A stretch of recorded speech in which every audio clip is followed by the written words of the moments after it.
नमस्कार दोस्तों। और हम लाए हैं संवाद कनेक्ट में एक नया मेहमान। क्लासिकल म्यूजिक को हम अभी तक सिर्फ क्लासिक तरीके से समझने की कोशिश करते हैं कि ये हमारा एंटरटेनमेंट है, ट्रेडिशन है और हमारी हेरिटेज है। साइंटिफिकली इसकी क्या इम्पोर्टेंस है, ये हमें बताएंगी ज्योति जी। स्वागत है आपका संवाद कनेक्ट में। Jyoti Indian Association of music therapy में एज फैकल्टी हैं और इन्होंने रिसर्च में भी साथ दिया है कि कैसे क्लासिकल म्यूजिक का साइंटिफिक इम्पैक्ट हो सकता है एज बायोम्यूजिकोलॉजी। तो ज्योति, मैं आपसे एक सिंपल क्वेश्चन से शुरुआत करूंगी। क्या कोई ऐसा एग्जाम्पल आप मुझे कोट कर सकते हो कि कैसे क्लासिकल म्यूजिक किसी की जिंदगी को टच करती है? कोई एक्सपीरियंस जहाँ किसी राग ने किसी के लाइफ में कोई सुकून दिया हो या कोई बदलाव महसूस कराया हो? एक्चुअली मैं जैसे रिसर्च आपने बताया, मैं रिसर्च इसमें कर ही रही हूँ।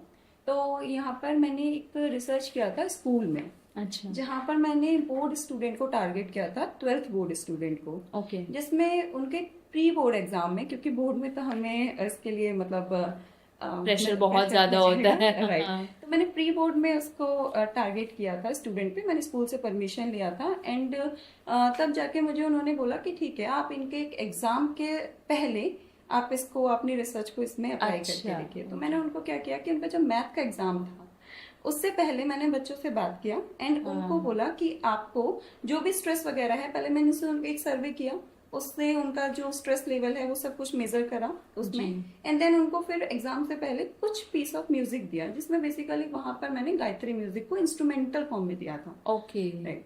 तो उसके बाद में फिर मैंने उनसे दोबारा से 15 मिनट बाद जब मैंने उनको सुनाया एंड देन फिर से मैंने उनसे वही सर्वे फॉर्म फिल कराया।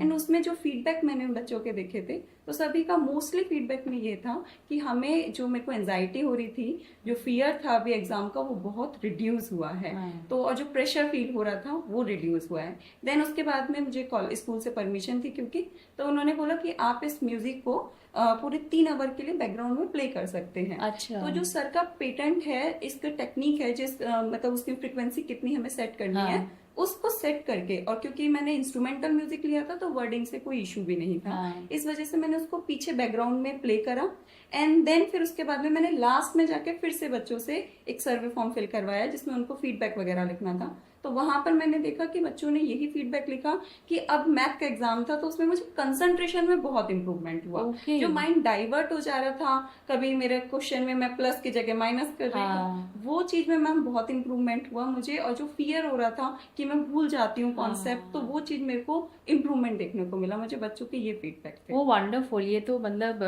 सरप्राइजिंग है, क्योंकि म्यूजिक को हम समझते हैं ना कि जब मूड नहीं अच्छा लग रहा है तब सुन लिया, या कुछ पार्टी करने जा रहे हैं तो सुन लिया, बट म्यूजिक से कंसंट्रेशन लेवल पे इतना इम्पैक्ट है, ये दिस इज सरप्राइजिंग।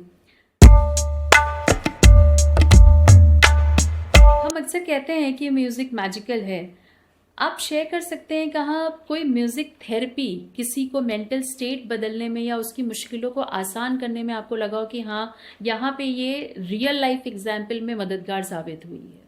अगेन फिर से मैं अपनी एक रिसर्च को ही यहाँ पे कोट करूंगी। हाँ। अभी हम एक रिसर्च कर रहे हैं जिसमें हमने जो कॉलेज गोइंग स्टूडेंट्स हैं, जिसमें बेसिकली हमारे यहाँ पे गर्ल्स हैं जी। तो हमने उनके गर्ल्स को सेम, हमारे पास में एक साइकोमेट्रिक सर्वे होता है। अच्छा। जिसको हम पहले बच्चों को शेयर करते हैं, गूगल फॉर्म के थ्रू हमने बच्चों को शेयर किया एंड देन उस सर्वे को हम फिल करवाते हैं। Okay. जिससे पता लगाया जा सकता है कि बच्चों का स्कोर लेवल हम उसमें देखते हैं। Basically anxiety, depression and stress को एक वो पर्टिकुलर स्कोर देता है। Okay. तो उस स्कोर में जो बच्चे मुझे लगा कि इनका स्कोर हाई है और इनको स्ट्रेस, डिप्रेशन या एंजाइटी कुछ है, उनको मैंने टारगेट किया। उन बच्चों को मैंने बुलाया अपने पास में एंड उनसे बोला कि अगर मैं आपको एक मतलब नॉन इन्वेसिव मेथड से अगर मैं आपका स्ट्रेस कम करने की कोशिश करूंगी तो उसके लिए मैं उनको बुलाती हूँ। और यहाँ पे हमारे पास में कुछ मशीनरी है हमारे लैब में, जैसे एक है रिलैक्स 701। इस मशीनरी के थ्रू हम एक पर्सन का रिलैक्स स्टेट जान सकते हैं कि उसमें कितना रिलैक्सेशन स्टेट है, इस टाइम पे परसेंटेज कितना है। वो कुछ पैरामीटर के थ्रू पता करती है। इसमें GSR, हमारा ECG, EEG, EMG, इन सबको वो लेकर तब एक स्टेट, एक परसेंटेज देती है कि रिलैक्सेशन परसेंटेज कितना है पर्सन में। तो सेम हमने क्या किया कि हमने उन बच्चों को बुलाया, हमने एक 0 डे पर उस मशीनरी के थ्रू हमने उनकी स्टेट जानी। तब देखा कि ऑब्वियसली वो स्ट्रेस में थे तो उनका रिलैक्सेशन परसेंटेज कम था। देन फिर हमने उनको कुछ टाइम के लिए एक पीस ऑफ म्यूजिक, जिसमें अभी हम बेसिकली जो दे रहे हैं वो सिर्फ रुद्रास तक दे रहे हैं। ओके। वो हमने देना उनको स्टार्ट किया और उनको एक टाइमिंग बताया कि आपको इस टाइम के लिए ये म्यूजिक को इतने पर्टिकुलर टाइम पे सुनना है, और इसकी फ्रिक्वेंसी और ये सब कुछ हमने प्री डिसाइडेड करके उनको अच्छा। दिया। एंड देन उनके बाद में मैंने अगेन फिर उनको 15 डेज बाद में मैंने फिर से उन पे टेस्ट किया। एंड तब मैंने देखा जो बच्चे बहुत हाई स्कोर में थे और जिनका पहले पैरामीटर बहुत डिस्टर्ब आ रहे थे, उनमें बहुत इंप्रूवमेंट देखने को मिला। एंड अगेन जब वो मैंने फिर से साइकोमेट्रिक टेस्ट फिल करवाया, तो उसमें भी जो उनका एंजाइटी स्ट्रेस स्कोर था वो कम हुआ। ओके। तो ये स्टडी हम मतलब अभी इसमें मैं आगे जाकर, ये तो था बायोफिजिकल वे, इसमें हम जब बायोकेमिकल में भी जाते हैं, जो बेसिकली हमारे हॉर्मोन्स हैं जो कि इन्फ्लुएंस करते हैं बेसिकली हमारे मूड को, उन पे जो चेंजेस होते हैं हमने उनको भी अभी आगे जाके हम स्टडी सेम ही कर रहे हैं। ओ ओ वंडरफुल। जैसे आप मतलब मुझे बहुत सिंपल शब्दों में आप समझाओ, जब हम मेंटल हेल्थ की बात करते हैं तो अभी आपने जैसे कुछ वर्ड्स यहाँ पे स्ट्रेस है, एंजाइटी है, इमोशंस है, मूड है, ये ऐसे शब्द हैं जो हम जनरल पब्लिक बहुत सिनोनिम्स की तरह यूज़ करती है। आज मैं बहुत इमोशन हो रही हूँ, या आज मेरा मूड नहीं अच्छा है, हो सकता है उसके पीछे मतलब कुछ और हो कहने का। म्यूजिक वहाँ पे एज अ हीलर आपको कुछ ना कुछ सपोर्ट कर सकती है। इसको आप मुझे सिंपल शब्दों में समझाइए, जो बायोम्यूजिकोलॉजी भी अभी दिनेश सर का इनोवेट करा हुआ टर्म है, ये कैसे रियल लाइफ में लोग समझ सकते हैं। सी बायोम्यूजिकोलॉजी अगर मैं टर्म को लूँ, जो कि हमारे प्रोफेसर डीजी शर्मा सर का ये टर्म दिया हुआ है, तो उन्होंने मतलब बेसिकली बायोम्यूजिकोलॉजी अगर सेपरेट करें तो बायोलॉजी एंड म्यूजिकोलॉजी। जी। बायो हमारी बॉडी, जो भी लिविंग है उनकी बॉडी पर जो भी चीजें हो रही हैं वो सब बायो के अंदर आ गया। एंड म्यूजिकोलॉजी, अब म्यूजिक मैं एज अ साइंस बैकग्राउंड से, मतलब मैं साइंटिफिक टर्म में इसको समझूंगी, तो म्यूजिक क्या है, म्यूजिक को अगर मैं डिफाइन करूं तो it is a organise sound which have a recognisable pattern. Right. तो उस वजह से अब यहाँ पे साउंड आया, साउंड जो कि पूरा साइंस को समझाता है कि साउंड एक एनर्जी है।